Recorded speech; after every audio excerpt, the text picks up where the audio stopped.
Now, if there's one silver lining to being locked down, it is the acceleration of digital payment adoption and financial inclusion in a country where cash used to be the reigning king. And there's one newcomer ready to press the gas pedal on that trend. We have with us PayMongo COO Edwin Lacierda. Good morning, sir, and welcome to the broadcast. Morning, good morning, Danny. Pleased to be here. Sir, such an exciting space, but I have to admit it kind of gets confusing. Lalo na now, we're being bombarded with all these different payment options, everyone racing on that trend. Tell us what is so different with PayMongo compared to all the other e-wallets, digital banks, payment platforms out there. Well, let me just give the history of PayMongo. PayMongo is just a year-old company. We are a Filipino fintech startup that started last year. We're basically a payment platform which aggregates all the payment methods. For instance, we accept credit card, debit card, GCash, and GrabPay, and all the over-the-counter payment methods, where we put them in one platform, and we offer this platform to merchants, who in turn offer them to their respective online buyers. We're purely online. We started off last year, and we got accepted in the Y Combinator accelerator program. Y Combinator is the premier or the seed incubator in Silicon Valley. They've housed several big startups right now. Familiar names like Airbnb, Stripe, Dropbox, DoorDash, and a host of other startups that began with them. And we were accept. It was a very uh, difficult process. There are Mm-hmm. about 12,000 applications per batch, and they only accept 200. And we're the first Filipino fintech startup that they Wow. accepted. And there was a 3-month program that we got incubated, we got trained and how to do business. And after that, we were able to attract Silicon Valley investors, and we were able to secure $2.7 million in seed funding. And from that, we went back to the Philippines and started the PayMongo. And we started last year, basically sometime around October or November. And the the adoption was quite fair. It wasn't that fast until the pandemic hit, when people suddenly realized, because of the lockdown, there were no brick and mortar businesses working. So they were forced, the adoption towards online became drastic, and people were looking at how to do business. So the only place to do it was online business. But the foundational problem with online businesses would be, how do I get paid? And Mm-hmm. previous to PayMongo, and how they do it with online sellers is that, for instance, if you're selling on Facebook, you'd send your bank account number to the prospective buyer. The buyer goes to the bank, pays for it, and then Deposit, yeah.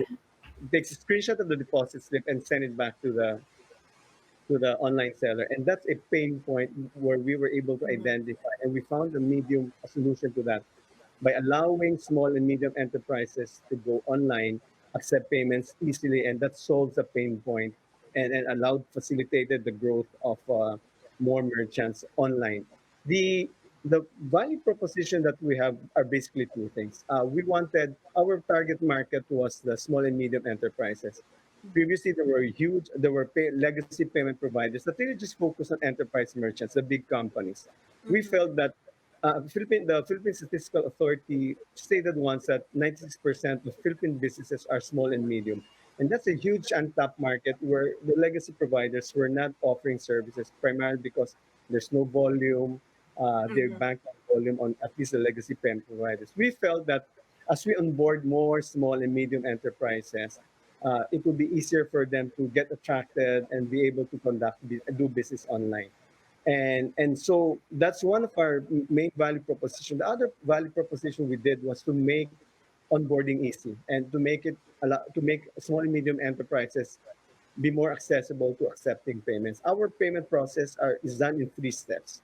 You Mm-hmm. can pay immediately in 3 steps. So that solves also the bandwidth problem in case your internet connection falls off. We're able to do that in 3 steps and consummate payment. So because of these two things that we did, a lot of merchants during the pandemic felt that this was a solution to their problem. So I suppose we were at the right time, right place at the right time.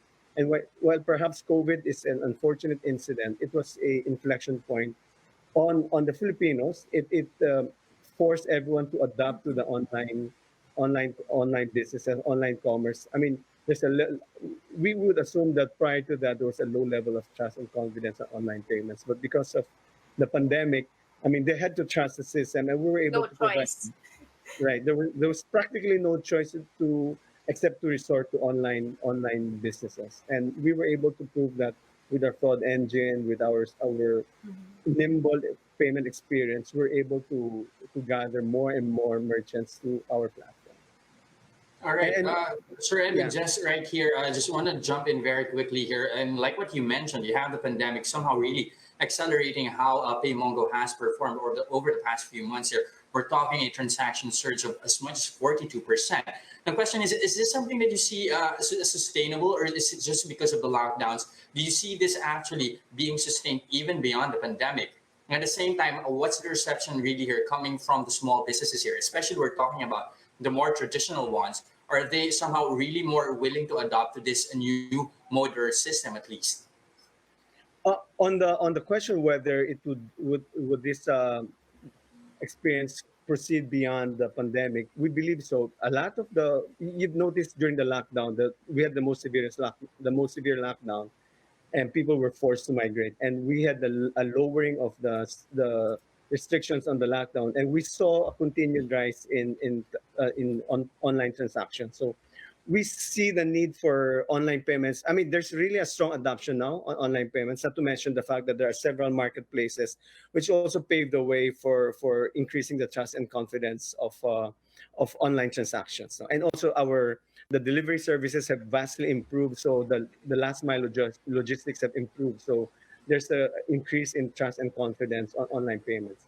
So we believe that the trend is continuing, and based on our data also, there's not been a lag in transactions.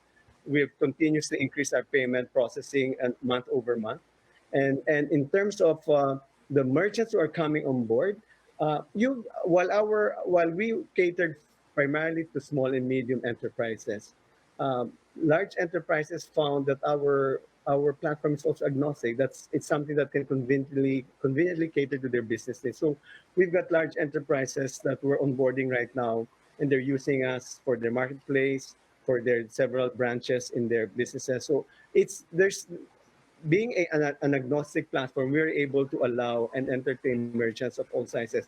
Although our main vision is really to continue to harness the small and medium enterprises to do business online. We've got our new merchants are those who've never had any experience, and they decided to take a leap because we have a one product which does not require, you don't have to have a website. For small Okay. and medium enterprises, the pain point will be, do I need a website to be able to conduct business? And our solution was a PayMongo links, where you don't have to have a website. You may be selling on Facebook or Instagram.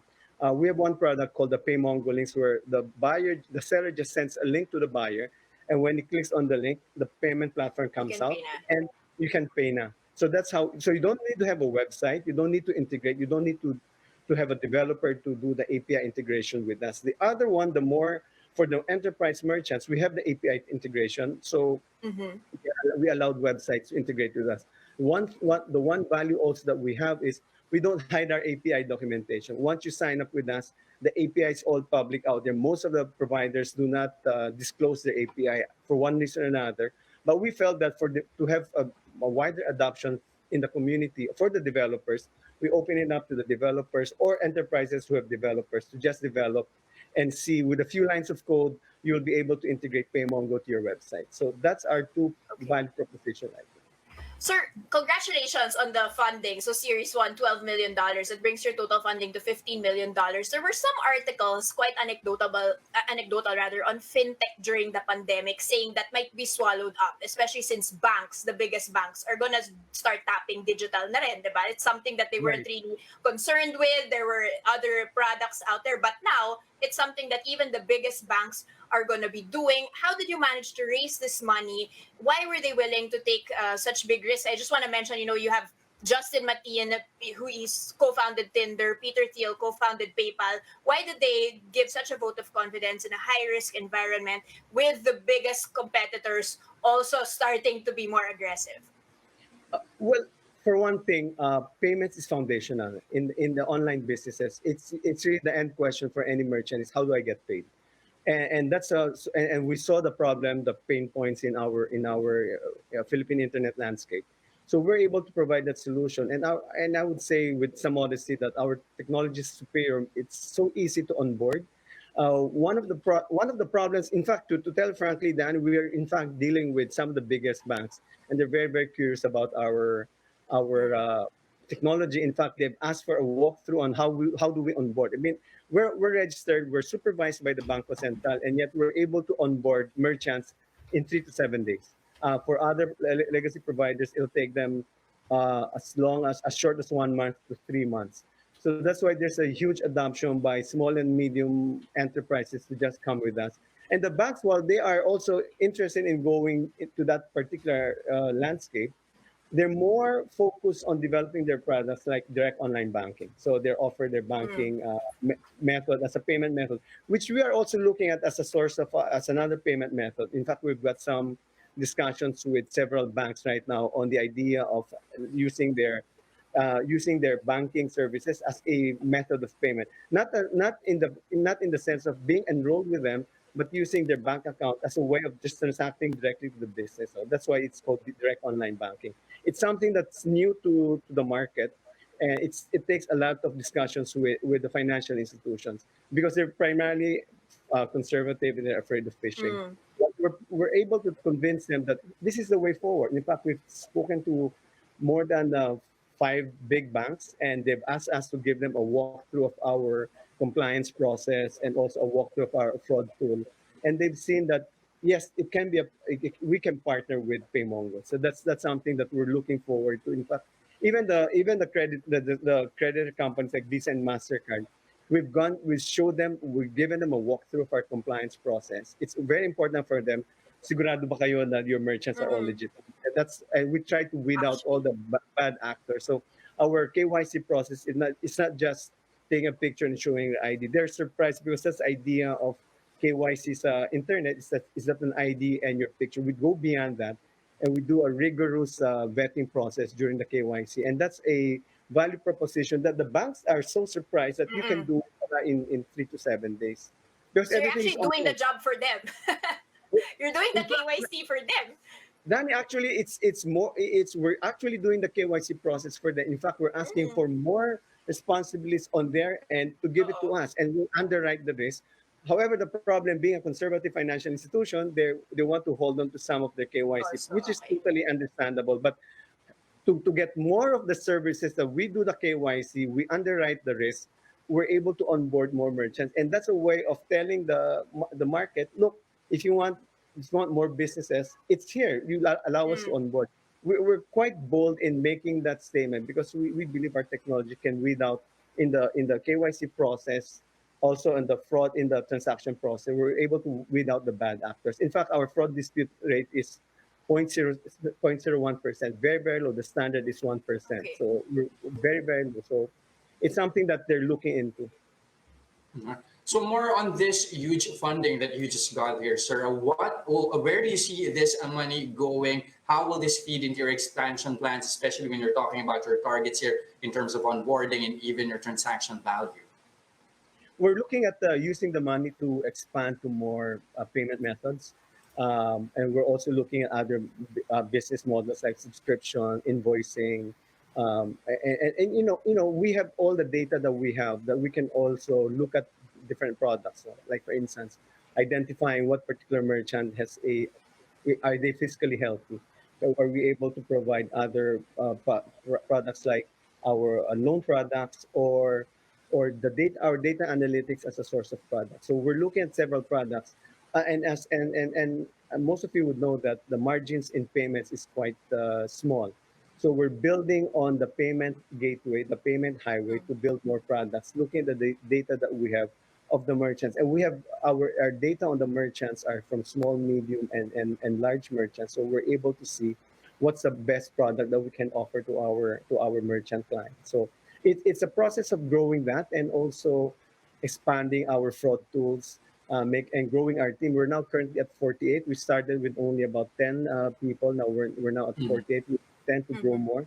and invest more on our engineering, invest more on our fraud tools, invest more on our growth team. So it's really a growing process. And eventually, since our payment technology is really agnostic in terms of jurisdictional, you don't really, it can be applied in any other regions in the country. So we're looking also at expanding towards the Southeast Asian market. Well, our only limitation would be the regulations of each country, but that's something we can also we can discuss with on those particular jurisdictions. But on the whole, the technology is agnostic, that it can be applied to any other countries beyond the Philippines. Sir, last question before we let you go. We're already running over time, but super interesting. You had mentioned, not just payments, and you're going to be using this for expansion. Can you give us a bit more flavor on that? We anecdotally, it's been said that payments don't make a lot of money. Lalo na now, the fees are actually being capped. So you're doing a service for free. Lots of There's so much regulation. development, that's going on. Onboarding effort here. Are you going to be using this data to provide other products like loans, healthcare, insurance, things like that other customers are also clamoring for during this period?